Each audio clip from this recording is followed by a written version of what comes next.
Sometimes in life, hard times teach you the most beautiful lessons. So I had one such incident that allowed me to experience a beautiful lesson in my life, which I wouldn't have otherwise. But beyond that, what I got to experience post that is what I would cherish all my life. Without any further ado, let's jump into the incident and what happened. So this story dates back to my pre-university days. I was in this residential college setup. It was a very, very strict college. You can't even fathom. It was like a military, very disciplined. In the morning at 5 a.m. you do your prayers in the morning, then you go for yoga, post which you'll have your early morning study hours, then you have to freshen up, have your breakfast, have another prayer session, then you go to your college. College is done 3:30, 4, post which you'll have 1 hour time for your sports and activities, snack break, then you'll have your time for freshening up, then again you'll have another prayer session, followed by study session, then you'll have your supper, then you'll have another study session. At 9:30, 10, the lights are off, you're just sleeping, and then this keeps continuing. There is like nothing else. This is how ordered and streamlined this entire routine is. These people, they have like zero tolerance to bullshit. If they even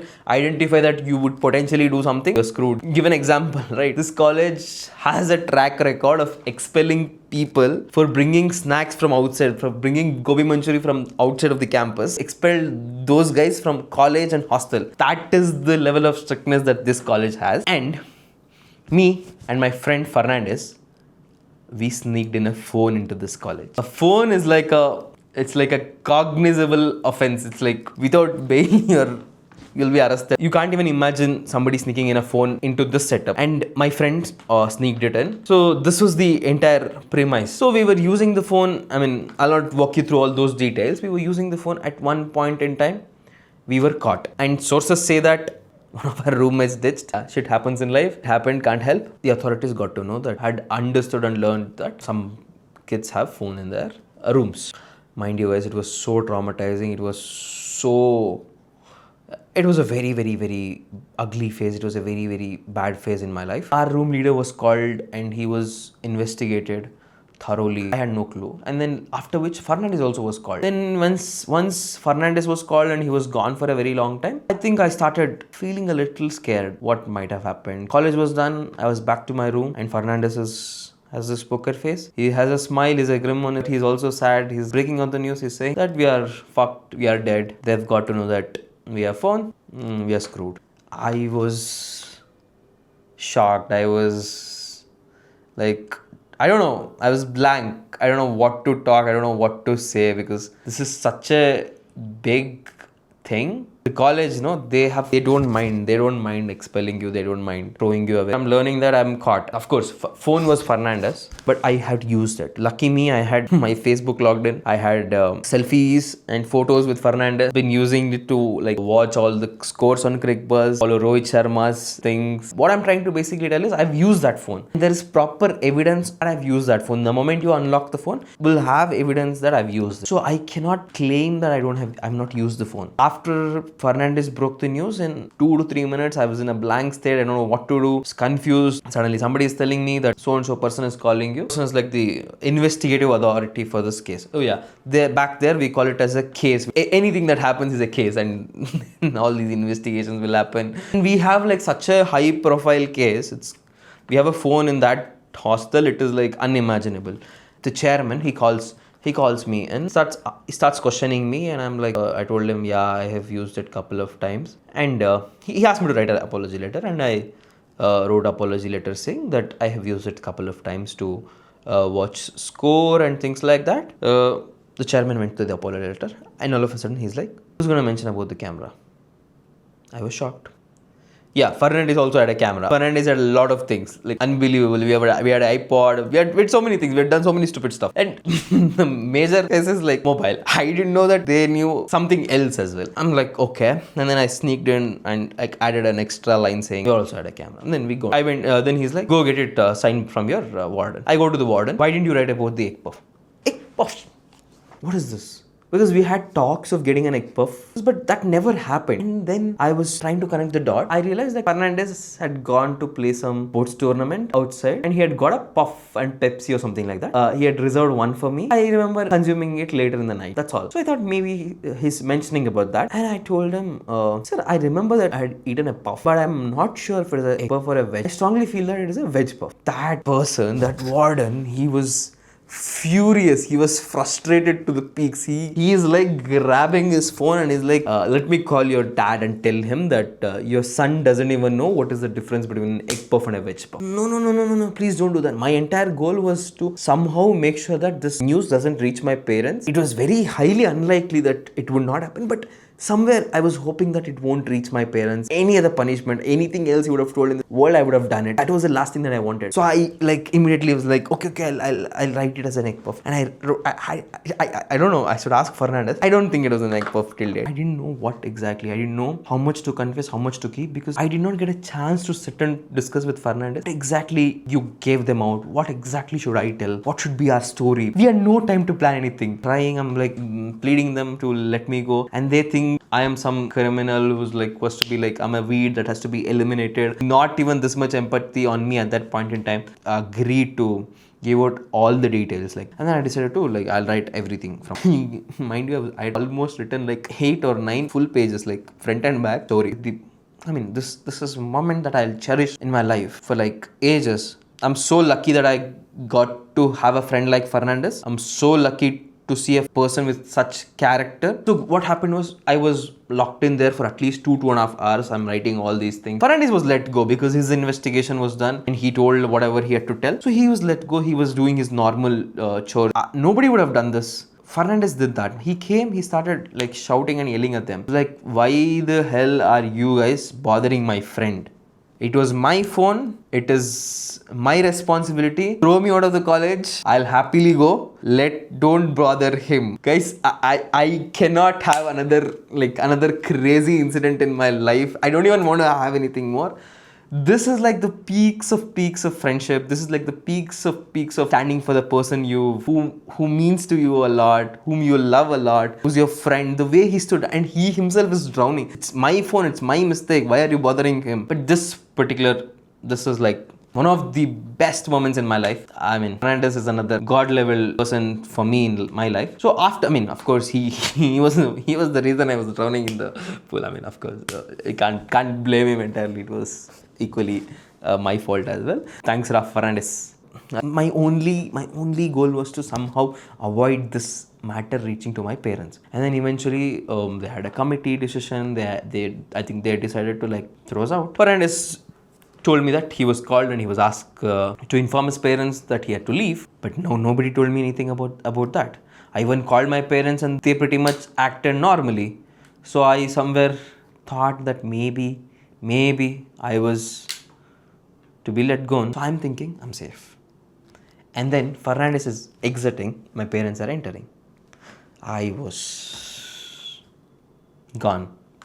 I was like, my mind just like blasted. I'm like, what is happening? We tried to like convince them. They are not ready to accept. It was a very traumatizing story. I feel so sorry to put my parents into this shit thing. They had like a very, very hard time, and they had to like go through so much pain, so much agony just because of stupid incidents and stupid decisions taken by an immature son. Extremely saddening to have made them go through this. They was sitting there for hours together, waiting for a chance to like request one of or couple of the authorities in the committee to let their son go so that his son's future is not spoiled.